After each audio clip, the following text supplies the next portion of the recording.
Hello again, everybody. So, today I actually have a topic that I'm going to talk about. I kind of just threw this together last minute because of, again, something I saw on Pinterest. So, this is the 5 main types of healing, I guess, and not as in ways to heal someone, but how you can self-care heal yourself, um, which I suppose is implied. So, I have been doing a lot of the first type, which is spiritual. So we're going to go over all 5 of them, hopefully very briefly. So, number 1, spiritual healing. And this can be anything having to do with taking a little bit of a step back, maybe a break from doing constant rituals and whatnot. When I say spiritual, in my case, I mean a lot of just everything as what witchcraft is to me. So, this can be shadow work, this can be meditation, just taking a little bit of a step back. Or if the kind of healing that you need to do is kind of delve into it further, to try and heal other parts of this 5-pronged wheel. Number 2 is mental healing, and that can be just making lists, as I mentioned yesterday, to take kind of the stress out of your mind, because when everything's jumbling around in there, it can make everything so much more hectic. So you can do that. You can do anything you want to do to relax, to kind of try and get the stress out of your head and a little bit into the physical. Number 3 is physical healing, and this can be taking painkillers if you've got a headache. This can be going to get a massage. This can be getting off your feet, buying some really good insoles for your shoes if you stand all day. This can be doing yoga, anything that promotes your physical health and well-being. Number 4 is emotional healing. And this one is kind of hard because a lot of times when I get cagey and upset, I have 2 different mindsets, and one of them is, someone please hold me, I feel terrible, and the other one is, don't touch me, stay away, let me just calm everything down, just don't talk to me. So, a lot of times it's both of those things, which is really hard to kind of control and get under watch, I guess. And number 5 is creative healing. And this is what happens when you are experiencing burnout. And in fact, all of these have to do with when you're experiencing burnout. It's because you need to do some of this said healing to get over your hump, get over your plateau of burnout. So, creative healing, it can be creative therapy, as in drawing, painting, whatever, to push yourself through that, even if it sucks. Just go ahead and do a creative thing, or you can do the opposite of that and take a step back and not do anything for a little while and kind of take a break, and that way you can come back to a project or a hobby with fresh eyes.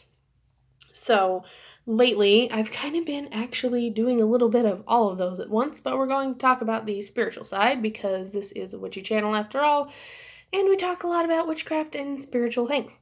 So, as you know, my spirit guide was a little bit absent for a while, and I was really, really, really, really worried, and it was terrible, and I didn't know what was going on, but it's gotten better. It's gotten better now, and I understand that that was the whole plan of that, which I should have got from the beginning because I'm usually a very intuitive person, but I realized that this was a kind of forced step back, a bit of a, you've been asked to take a break, now you're being forced to take a break because you just keep burning yourself out, and I know that it's for my own good.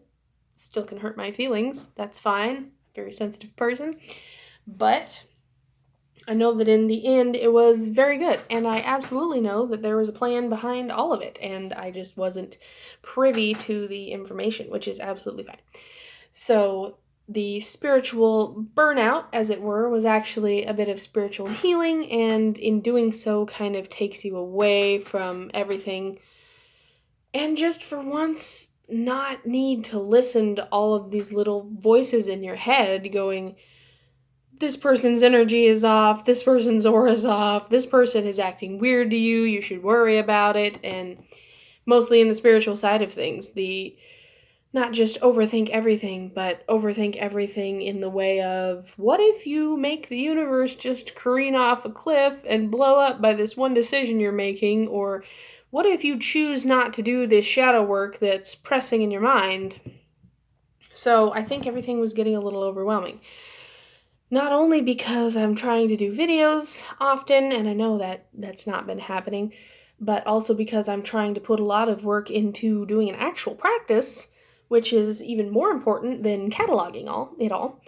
So I was really, really trying to keep up on deity things and just changing the altar over, and I was bogged down from Mabon still because there's so much stuff that I just have sitting up that's still fall stuff, and that with my work life and everything else, it was just getting to be too much. So that was a forced break, and I appreciate it now because now I'm coming back at it with much renewed vigor after having a little bit of silent time. And I would never choose to have silent spiritual time. I never choose to turn off the voices, the spirits, any type of the beings that are coming at me. And I am always aware for energy shifts. I walk into a room and I feel something is weird or old or creepy, and I pay attention to it. I log it as soon as I walk in.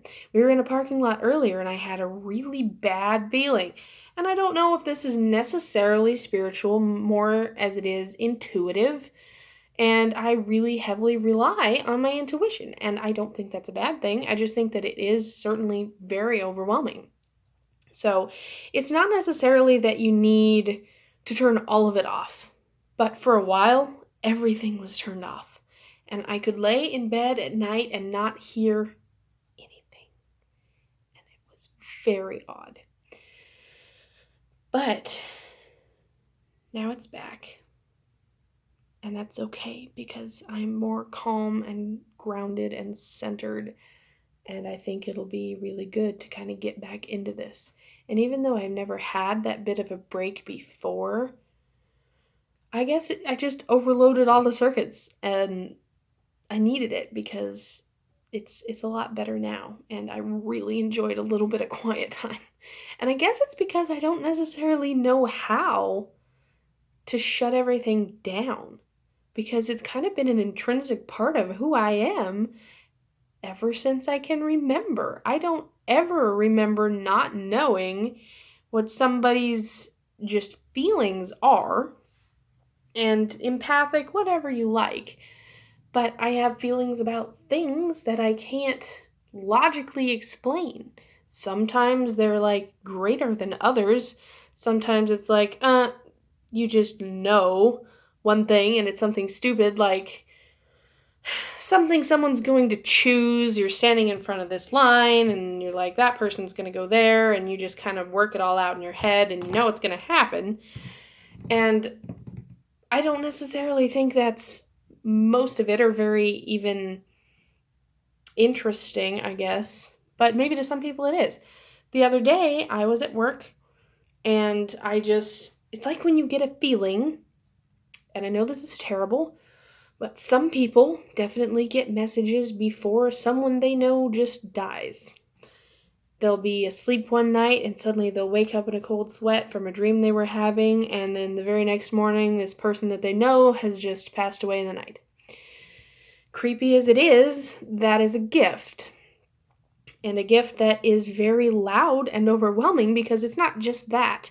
It's not just all of a sudden I wake up and I have this terrible, terrible feeling about something's going to happen, and then it does. And it's not always the thing you think it's going to happen. Sometimes you'll be there like, I feel like somebody's going to die today, and instead you just hit a squirrel on the way home. So it's not a science. I guess maybe I just don't have as much practice as a 200-year-old sage who's been doing this for 200 years. But yes, I get feelings about those sort of things all the time. But in conclusion, it was a well-deserved break, and I encourage everyone to take healing breaks on all 5 spokes of that wheel: spiritual, mental, physical, emotional, and creative. And it doesn't have to be all at the same time, otherwise you might just actually lay in bed and feel terrible for 3 weeks, which has happened before. But it does help you kind of come back with renewed vigor. And if you kind of stay away, and this is another part that would be helpful, if you kind of stay away from doing creative things at all, you'll suddenly be like, hey, I really want to paint. And it's good because I have about every crafting hobby that there is and every art hobby that there is. So if I'm doing pencil art and I'm like, I've been doing this for too long, you know what I'd really like to do? Some embroidery. I haven't done that since I was in high school, but it's just an example. Anyhow, I hope everyone is having a calm, beautiful night. I hope you are gearing up perfectly for the solstice, and I hope that you have a wonderful holiday. I will see everyone next time. Until then, brightest blessings, loves.